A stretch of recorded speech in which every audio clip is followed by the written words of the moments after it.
जय श्री कृष्ण दोस्तों, बीएसरा फैमिली में आपका स्वागत है। दोस्तों आज की वीडियो में नवरात्रि में किए जाने वाले उपाय बता रही हूँ, क्योंकि माँ भगवती के 9 रूपों की पूजा की जाती है और माँ भगवती बहुत ही दयालु हैं। उनको सच्चे मन से अगर प्रसन्न किया जाए तो आपकी हर मनोकामना अवश्य ही पूरी होती है। दोस्तों आज मैं नवरात्रि के दिन किया जाने वाले ऐसे उपाय बता रही हूँ जिससे आपको निश्चित ही संतान की प्राप्ति होगी। दोस्तों उस उपाय को जानने से पहले जो पहली बार मेरी वीडियो को देख रहे हैं, प्लीज़ मेरे चैनल को सब्सक्राइब करें, बगल में बेल आइकन को दबा दें, जिससे जब भी मैं नई वीडियो डालती हूँ तो सबसे पहले आप तक पहुँच सके। दोस्तों नवरात्रि में देखिए, जिस दिन पहले नवरात्रि से ही आपको इस उपाय को करना है और अष्टमी तक आपको इसको अवश्य ही करना चाहिए। जिन भी देखिए दंपतियों को संतान की प्राप्ति नहीं हो रही या जिनको कई सालों से अभी तक कोई भी संतान नहीं है, तो मैंने पिछली वीडियो में आपको बताया था कोख बंधन खोलने का। देखिए उस उपाय को आप कभी भी शुरू कर सकते हैं और नवरात्रि में तो विशेष रूप से अवश्य करें। एक उस उपाय को करें और इस उपाय को करेंगे तो निश्चित ही आपको संतान की प्राप्ति होगी, क्योंकि जब कोख बंधन खुलेगा तभी आपको संतान की प्राप्ति होगी।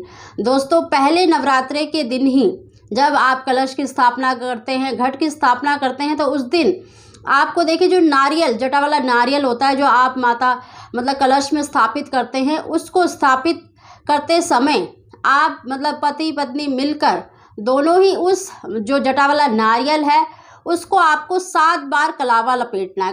मतलब कलावा लपेट कर ही आपको कलश पर स्थापित करना है। और माँ भगवती की जब आप स्थापना कर लें, पूजन कर रहे हैं, तो उस समय आपको एक पान के पत्ते पर देखिए 2 लौंग का जोड़ा, 2 इलायची और 1 सुपारी या फिर जायफल। अगर आप पुत्री की इच्छा रखते हैं, बेटी की, तो आप सुपारी अर्पित करें।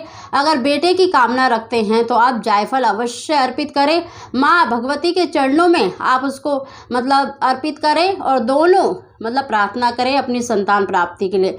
वो आपकी इच्छा है कि आपकी जो इच्छा है, चाहे लड़की की है चाहे लड़के की, जो भी इच्छा है मनवांछित संतान के लिए, आप उनसे प्रार्थना अवश्य ही करें।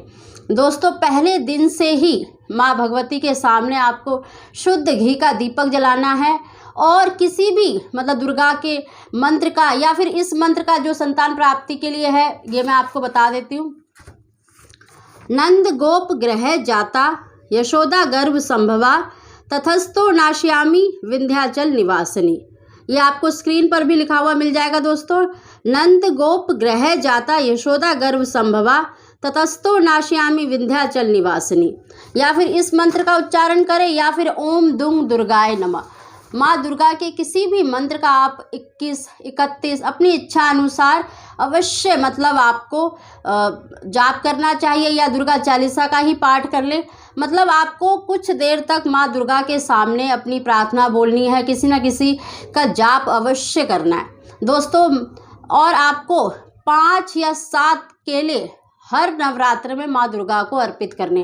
देखिए जो केले होते हैं वो दैविक फल माना जाता है। आप सभी जानते हैं कि जो केले का भोग सभी देवताओं को प्रिय है, चाहे वो विष्णु भगवान है, हनुमान जी हैं, मतलब सभी पर चढ़ाया जाता है केला। तो केले को दैविक फल माना जाता है। तो आपको माँ भगवती को मतलब माँ दुर्गा को आपको 5 या 7 केले रोज अर्पित करने हैं। रोज इसी तरह से आपको दीपक जला के जाप करना है और उन केलों को मतलब चाहे तो आप अपने घर के आसपास के बच्चों को बांट दें, चाहे तो गरीब बच्चों को। देखिए अगर आप गरीब बच्चों को बांटते हैं तो उससे बच्चे और अधिक प्रसन्न होते हैं और आपको निश्चित ही संतान की प्राप्ति होगी। ये उपाय आपको डेली करना है, मतलब 5 या 7 केले माँ दुर्गा को रोज अर्पित करें और गरीब बच्चों में बांट दें। चाहे तो आप अपने घर के आसपास के जो भी बच्चे हैं उनको अवश्य ही बांटें।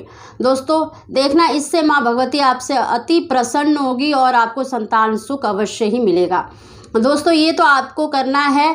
और 5वां रूप है माँ स्कंद माता का।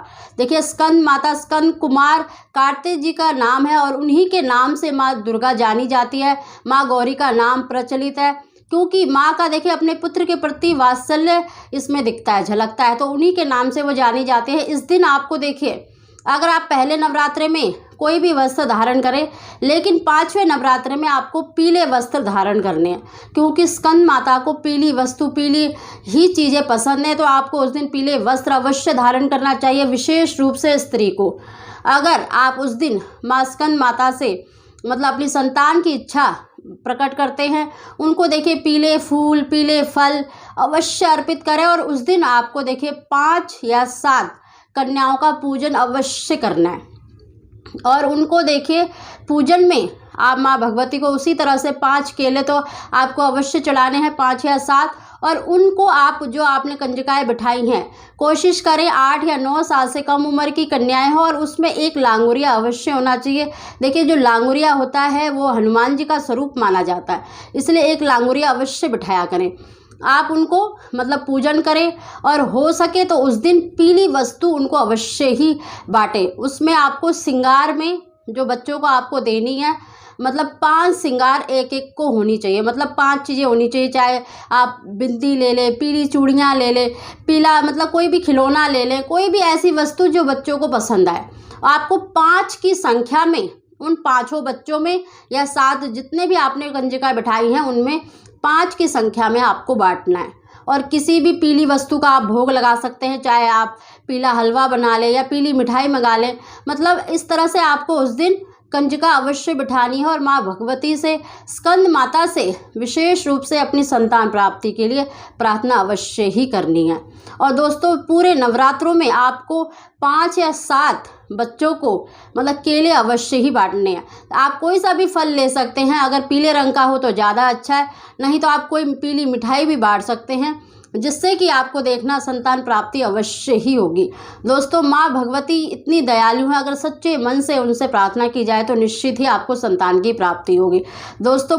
और स्कंद माता यानी 5वें नवरात्रे में भी आपको एक जटा वाला नारियल मूली लपेट के अवश्य माँ भगवती को अर्पित करना है। उस दिन भी आपको अगर आप रोज़ माँ भगवती को 2 लौंग का जोड़ा अर्पित करें तो बहुत ही अच्छा रहेगा। नहीं तो आप स्कंद माता अगर पहले नवरात्रि में अगर आप नहीं कर सकते तो 5वें नवरात्रि में आप अवश्य ही एक पान के पत्ते में 2 लौंग, 2 इलायची और सुपारी या फिर जायफल, जो भी आपकी इच्छा है, कन्या चाहते हैं तो सुपारी और पुत्र की इच्छा रखते हैं तो जायफल रखकर माँ भगवती को अवश्य अर्पित करें और उनसे अपनी संतान प्राप्ति की अवश्य ही प्रार्थना करें। देखना बहुत ही शीघ्र आपको संतान की प्राप्ति होगी। दोस्तों ऐसा आपको मतलब जो 5 फल आपको 5 बच्चों में बांटने हैं वो तो पूरे नवरात्रों में ही बांटना है। और अष्टमी के दिन देखिए पति पत्नी दोनों को मिलकर आपको एक ऐसी मतलब माता भगवती को ऐसी चीज़ें अर्पित करनी है, उसकी मैं अलग वीडियो बनाऊंगी क्योंकि वो वीडियो थोड़ा लंबा हो जाएगा, इसीलिए। तो आपको अष्टमी के दिन इस उपाय को करने के बाद अष्टमी के दिन वो चीज़ अवश्य ही मतलब हस्बैंड वाइफ दोनों को मिलकर माँ गौरी को अवश्य अर्पित करनी है। और उन वस्तुओं को क्या करना है उसकी मैं पूरी जानकारी आपको दूसरी वीडियो में डालूंगी। दोस्तों आपको पहले नवरात्रि से मतलब सप्तमी तक इस उपाय को अवश्य ही करना है। हो सके तो आप डेली मतलब माँ दुर्गा के सामने एक शुद्ध घी का दीपक जलाएं और अपना किसी भी माँ दुर्गा के नाम का उच्चारण कर सकते हैं। अगर देखिए आपके घर में लट्टू गोपाल जी हैं तो उनके आगे बैठकर आप संतान गोपाल मंत्र का उच्चारण अवश्य ही करें तो निश्चित ही आपको संतान की प्राप्ति होगी। और जो कोख बंधन खोलने का मैंने उपाय बताया तो उसको अवश्य ही करिएगा क्योंकि उससे ही आपकी कोख खुलेगी और उसके बाद आपको संतान की प्राप्ति होगी। दोस्तों अगर आपको हमारी जानकारी, हमारी वीडियो पसंद आई हो तो प्लीज़ वीडियो को लाइक अवश्य करा करें। आप सभी को जय श्री कृष्णा।